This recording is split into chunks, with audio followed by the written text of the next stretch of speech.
சந்தோஷமான அதிகாலை நேரத்துக்காக கர்த்தருக்கு நன்றி சொல்லுகிறேன்.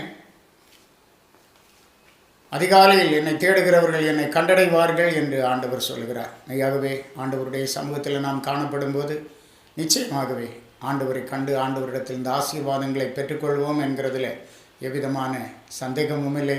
நிச்சயத்தோடு ஆண்டவரை நோக்கி பார்ப்போம். கர்த்தர் நம்மை நடத்துவாராக.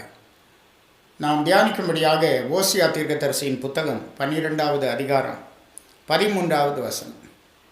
கர்த்தர் ஒரு தீர்க்கதரிசியை கொண்டு இஸ்ரவேலை எகிப்திலிருந்து புறப்பட பண்ணினார். தீர்க்கதரிசியினால் காக்கப்பட்டான். ஆண்டவர் ஒரு தீர்க்கதரிசியை கொண்டு இஸ்ரவேல் ஜனங்களை எகிப்திலிருந்து புறப்பட பண்ணினார். மோசையை கொண்டு ஆண்டவர் இஸ்ரவேல் ஜனங்களை எகிப்திலிருந்து புறப்பட பண்ணினார். தீர்க்கதரிசியினால் காக்கப்பட்டான். தீர்க்கதரிசியினால் காக்கப்படுகிறதான ஒரு அனுபவம் என்று பார்க்கிறோம். தீர்க்கதரிசிகள் எச்சரிப்பின் சத்தத்தை நமக்கு வழங்குகிறவர்களாக இருக்கிறார். தேவனிடத்தில் கேட்டு நமக்கு சொல்லுகிறவர்கள்.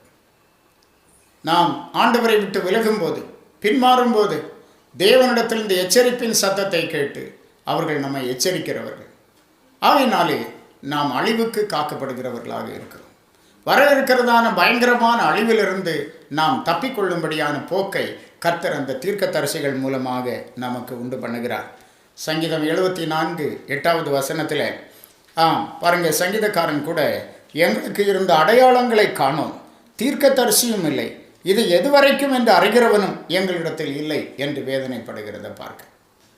எங்களுக்கு இருந்த அடையாளங்களை காணோம், தீர்க்கதரிசியும் இல்லை, இது எதுவரைக்கும், இந்த சிறையிருப்பு எதுவரைக்கும், இந்த அனுபவம் எதுவரைக்கும் என்று எங்களுக்கு சொல்லிக் கொடுப்பவன் அல்லது அறிவிக்கிறவன் ஒருவனும் எங்களிடத்தில் இல்லை என்று வேதனைப்படுகிறத பார்க்கிறேன். தீர்க்கதரிசிகள் தேவனிடத்தில் இந்த கேட்டு ரகசியங்களை நமக்கு சொல்லுகிறவர்கள். பாபிலோனுக்கு சிறையாக இஸ்ரவேலர் கொண்டு போகப்பட்ட போது 70 ஆண்டுகள் அங்கே அவர்கள் இருக்க வேண்டும் என்று கர்த்தர் எரேமியா தீர்க்கதரிசியின் மூலமாக பேசினார். ஆகவே தீர்க்கதரிசி சொல்லுகிறான், நீங்கள் அங்கே திராட்சை தோட்டங்களை நாட்டுங்கள், வீடுகளை கட்டுங்கள், நீங்கள் அங்கே குடியிருங்கள் என்று சொல்லுகிறத நாம் பார்க்கிறோம். சிறையிருப்பில் இருக்கிறவன் எப்போது தப்பி ஓடலாம் என்று தான் முயற்சிப்பானே தவிர அங்கு வாசம் பண்ண குடியிருக்க விரும்ப மாட்டான்.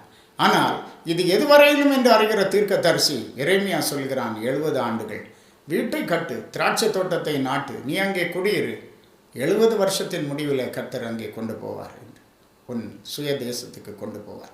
அவ்விதம்தான் கர்த்தர் செய்தார் என்று பார்க்கிறோம்.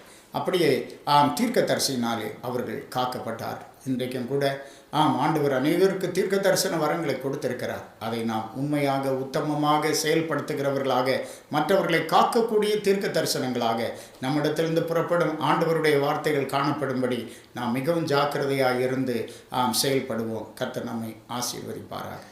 ஜெபிப்போம்.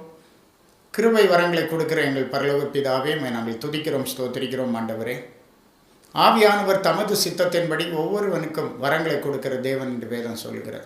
அவ்விதமாய் ஆண்டவரே, ஸ்தோத்திரம் ஆண்டவரே. இஸ்ரவேல் எகிப்திலிருந்து ஒரு தீர்க்கதரிசியினாலே கர்த்தர் அவனை புறப்பட பண்ணினார்.